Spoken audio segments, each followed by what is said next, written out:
Assalamualaikum warahmatullahi wabarakatuh. Halo teman-teman kelas 9, bagaimana keadaannya?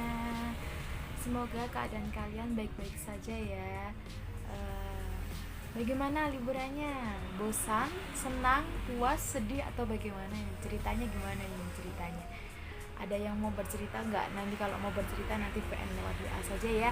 Oke, semoga pandemi COVID-19 ini segera berakhir sehingga kita dapat bertemu dalam kelas kembali dengan pembelajaran-pembelajaran yang baru lagi dengan teman-teman kita lagi, sehingga tidak perlu menggunakan pembelajaran daring seperti ini ya. Kita berdoa bersama-sama, tetap menerapkan protokol kesehatan dan jangan lupa selalu menggunakan masker ketika berpergian dan selalu mencuci tangan dengan sabun. Oke? Oke.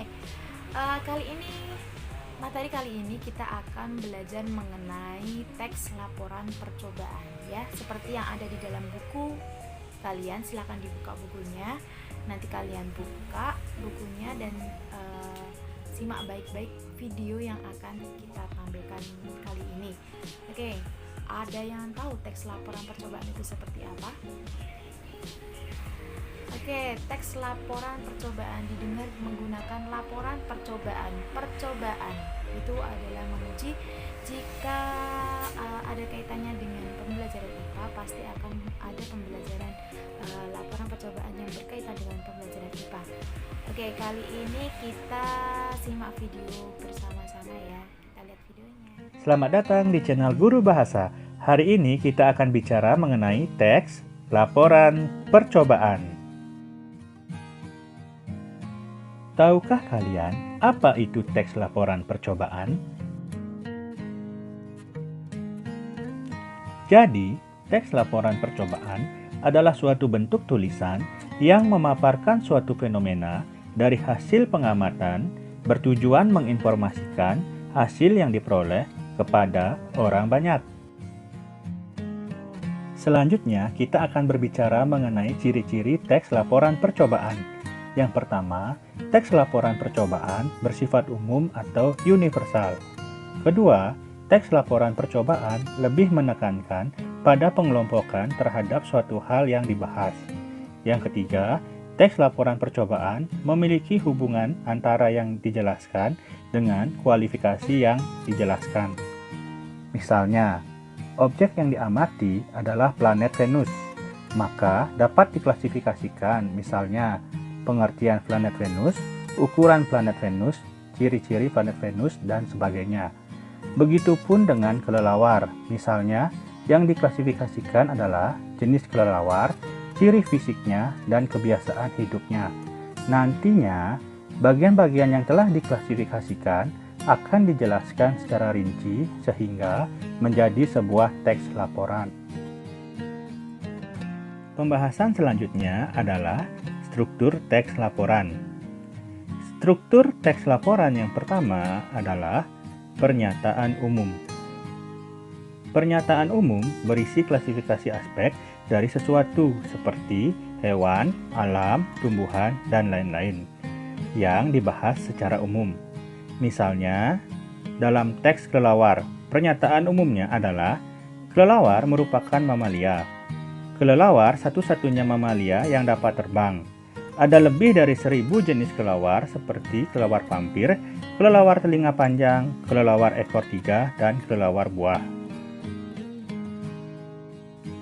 Struktur berikutnya adalah uraian.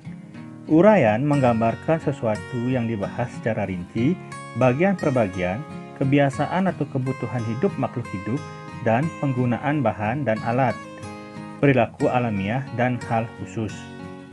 Misalnya, dalam teks kelelawar, uraian yang dibahas yang pertama misal dari segi penampilan. Kelelawar tampangnya mirip tikus. Saat terbang bersama, kelelawar seperti tikus terbang.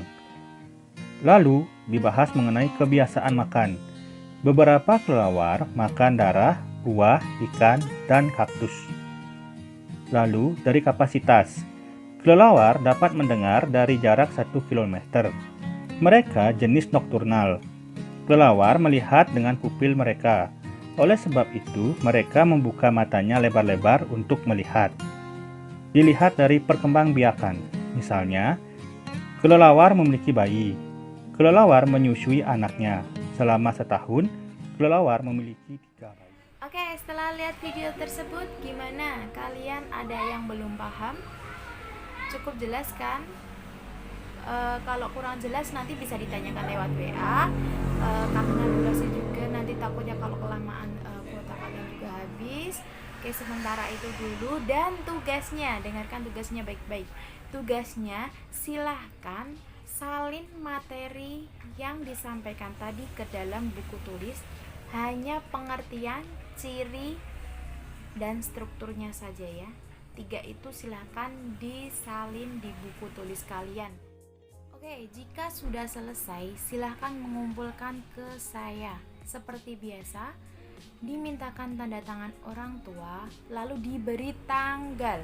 Tanggal mengerjakannya diberi, lalu jika sudah, saya kasih waktu batas pengumpulan sampai pukul 18 atau pukul 6 sore, ya. Selebihnya, jika yang mengumpulkan lebih dari jam 6 sore, saya anggap tidak mengerjakan atau tidak hadir. Oke, simak baik-baik ya. Jika yang tidak mengerjakan, saya sudah tidak ada ampun kembali seperti semester lalu. Jika sudah tidak mengerjakan, ya sudah, nilainya itu saja, tidak ada tambahan-tambahan lagi ya. Oke, cukup jelas?